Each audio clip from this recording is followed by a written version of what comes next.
انسان اپنے دکھوں کا علاج ڈھونڈتے ہیں، بیمار ہے تو دوا دارو کرتا ہے، معیشت کی پریشانی ہے تو اس کی بحالی کے لیے کوئی کاروبار کی طرف پیش رفت کرتا ہے، سیاسی امور ہیں تو ان پر پورا اترنے کی کوشش کرتا ہے۔ غرض یہ ہے کہ بندے کی مصیبتیں بہت سی ہیں۔ معروضی حالات میں دیکھا جائے تو کرونا وائرس وہ بندوں کو کھائے جا رہا ہے۔ بندہ ایک ہے، مصیبتیں بہت سی ہیں، پشیمانیوں نے گھیرا ہوا ہے۔ اس کا کوئی ایسا حل کہ جو ساری مصیبتوں کو ٹال سکتا ہو، سارے دکھوں کی دوا بن سکتا ہو، مصائب اور آلام ان کا تریاق ہو سکتا ہو، تو اس کا ایک حل ہمیں جو دینی شرعی اعتبار سے سامنے آتا ہے وہ ہے حضور علیہ الصلاۃ والتسلیم کی بارگاہ میں درود و سلام کا نذرانہ پیش کرنا۔ جب بندہ حضور علیہ الصلاۃ والتسلیم کی بارگاہ میں صلاۃ و سلام کا نذرانہ پیش کرتا ہے تو اس بندے پر رب ذوالجلال کو پیار آتا ہے۔ جب ہم کسی کو دیکھتے ہیں تو کہتے ہیں یار تیری روشیں بدلی بدلی سی ہیں، کچھ ناراض سے محسوس ہوتے ہو، پیار سے دیکھتے نہیں ہو۔ آج اس وقت ہم بھری دنیا کے اندر نظر دوڑاتے ہیں تو انسان کتنا پریشان ہے، دکھوں میں گھرا ہوا، مصیبتوں میں پھنسا ہوا، پشیمانیاں اس کے دامن میں آ چکی ہیں۔ یہ بندہ سوچتا ہے کہ قدرت ناراض تو نہیں ہوگی، کہیں میں قانون فطرت سے ہٹ رہا ہوں تو اللہ رب العزت وہ مجھ سے ناراض تو نہیں ہو گیا۔ تو اللہ رب العزت کو راضی کرنے کا طریقہ، اللہ جل جلالہ کو راضی کرنے کا طریقہ یہ ہے کہ زیادہ سے زیادہ حضور علیہ الصلاۃ والتسلیم کی بارگاہ میں درود و سلام کا نذرانہ پیش کیا۔ ادھر رابطہ مدینے والے آقا سے بندہ کرتا ہے اور ادھر راضی رب ہو جاتا ہے۔ بہترین طریقہ ہے، بہترین طریقہ ہے۔ دیکھیے حضرت عبد الرحمن بن عوف البہقی کی روایت ہے، حضرت عبد الرحمن بن عوف کھڑے ہیں تو سامنے دیکھتے ہیں کہ حضور علیہ الصلاۃ والتسلیم جلوہ افروز ہوئے اور آتے ہی آپ نے سجدے میں سر رکھ دیا۔ سجدہ لمبا لمبا اور لمبا، بہت لمبا سجدہ کیا، یہاں تک کہ حضرت عبد الرحمن بن عوف گھبرا گئے کہیں حضور علیہ الصلاۃ والتسلیم کی روح پاک ہی قبض نہ ہو گئی ہو۔ جلدی سے آئے، ذرا پاؤں کی آہٹ پیدا کی، پاؤں کی آہٹ پیدا کی۔ حضور علیہ الصلاۃ والتسلیم نے ارشاد فرمایا کون؟ عرض کی حضور میں عبد الرحمن بن عوف ہوں، اور میں تو یہاں پیار سے کہا کرتا ہوں کہ پوچھ وہ رہا ہے کہ کون؟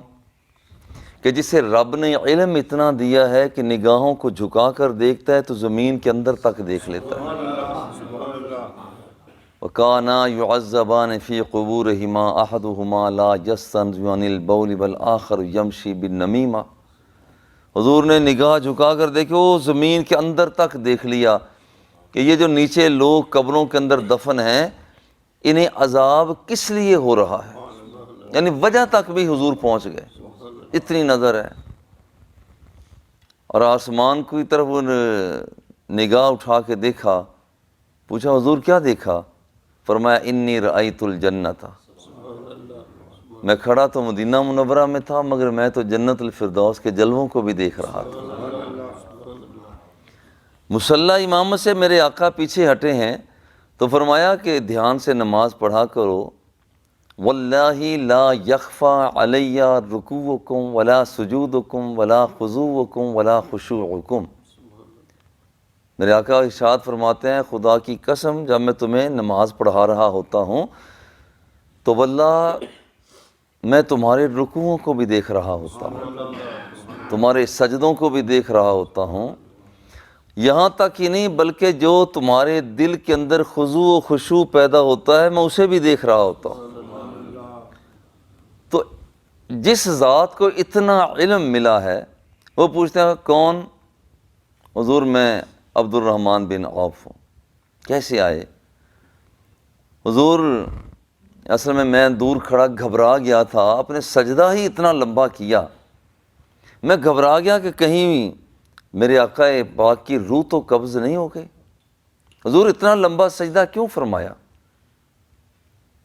آج میرے آقا نے پردے کو ہٹایا، فرمایا ان جبریل اتانی، ابھی میرے پاس جبریل امین آئے ہیں، فبشرنی فقال، انہوں نے مجھے آ کر ایک خوشخبری سنائی ہے، اور انہوں نے آ کر فرمایا ہے ان اللہ عز وجل یقول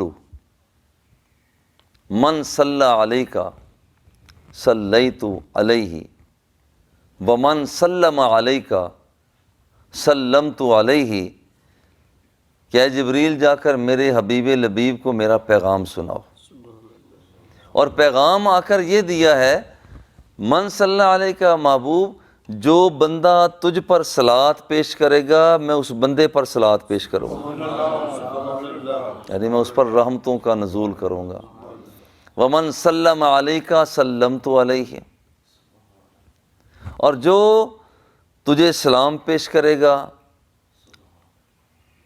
تو میں رب ہو کر اعلان کرتا ہوں میں اس بندے پر سلامتی پیش کروں گا۔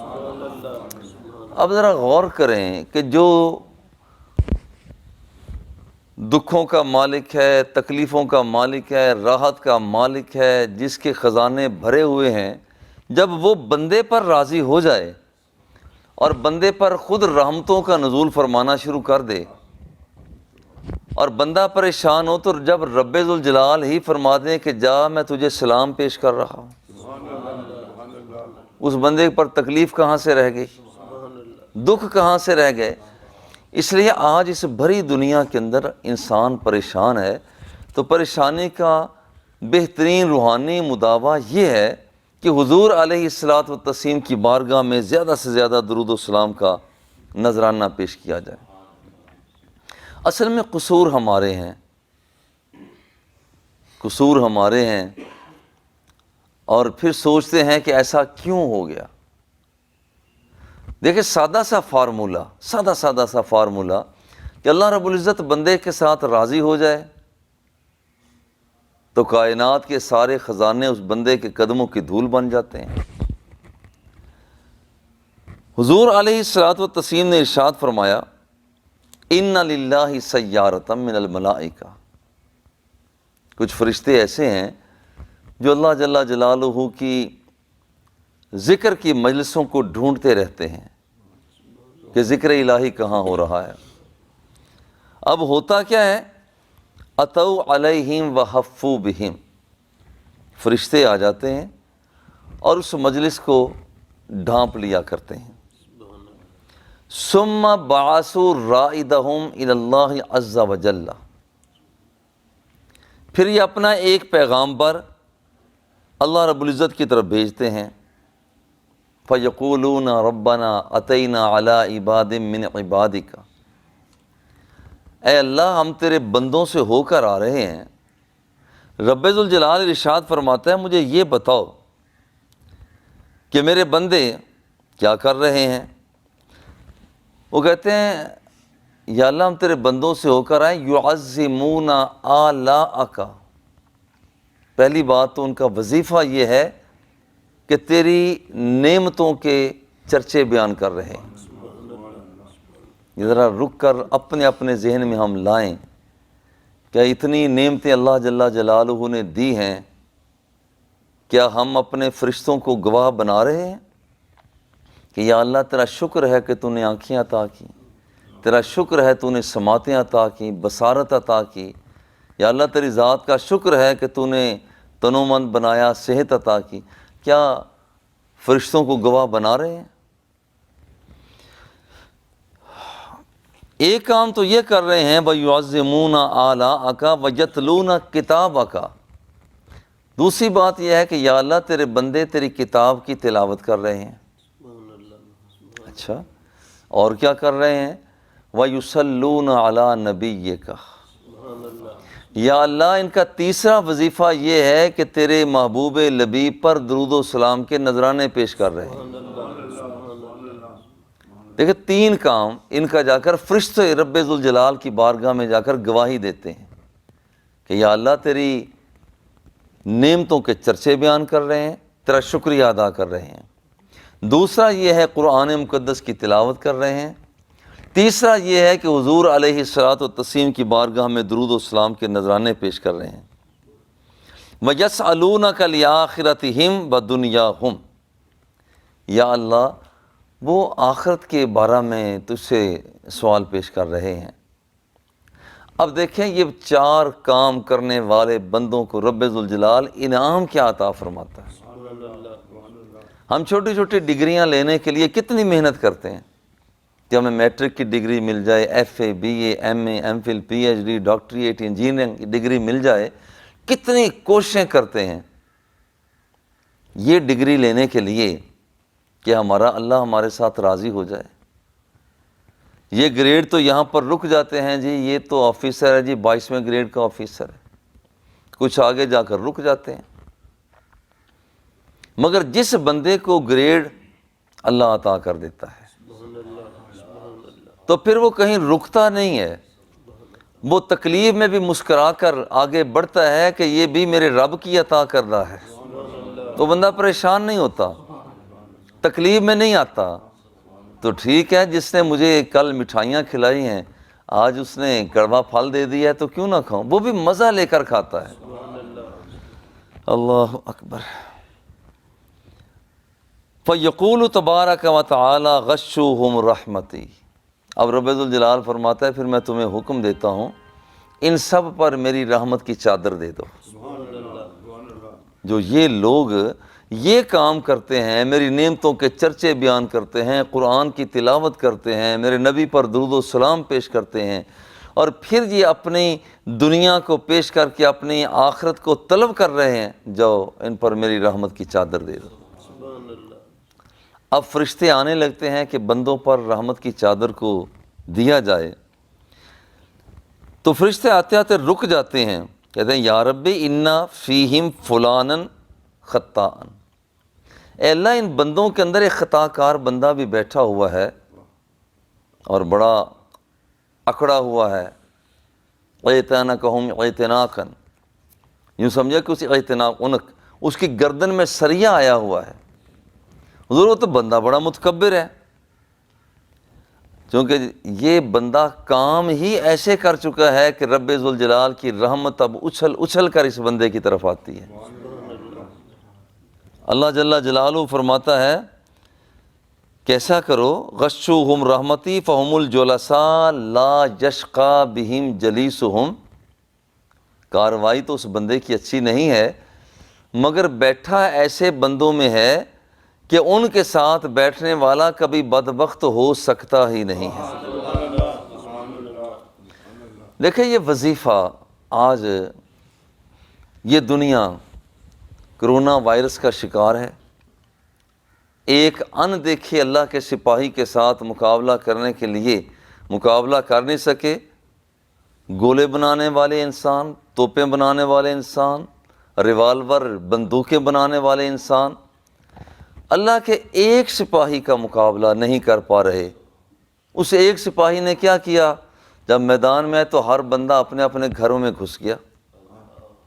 ہر گھر میں وہ چلو بھی آگے گھر میں چلے جاؤ، ادھر چلے جاؤ، ادھر چلے جاؤ، بھئی اس کا مقابلہ نہیں کیا جا سکتا. مگر یہ عجیب سپاہی ہے، عجیب فوجی ہے، یہ لوگوں کو گھروں سے بھی نکال لیتا ہے. ان حالات میں ہم کیا کریں؟ یہ جو وظیفہ جن پر رب ذوالجلال کی رحمت برستی ہے وہ 4 کام کرتے ہیں. آئیے آج ہم بھی وہ 4 کام کریں.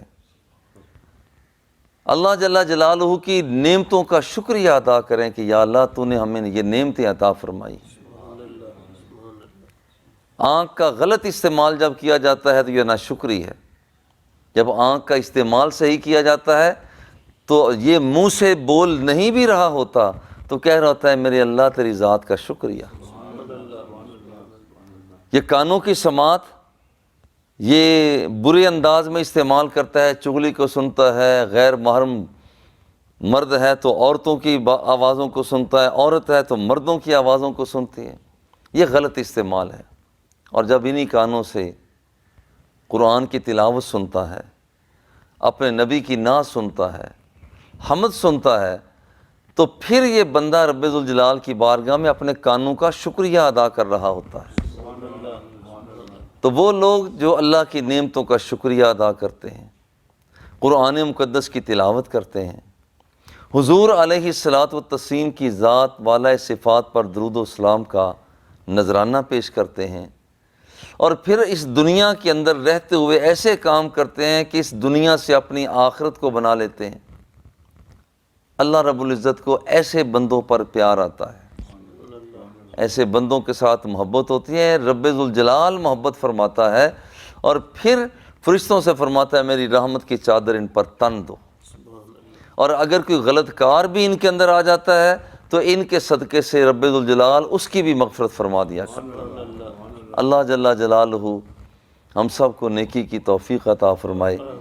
وصلی اللہ تعالی علی حبیبہ و آلہ و اصحابہ اجمعین.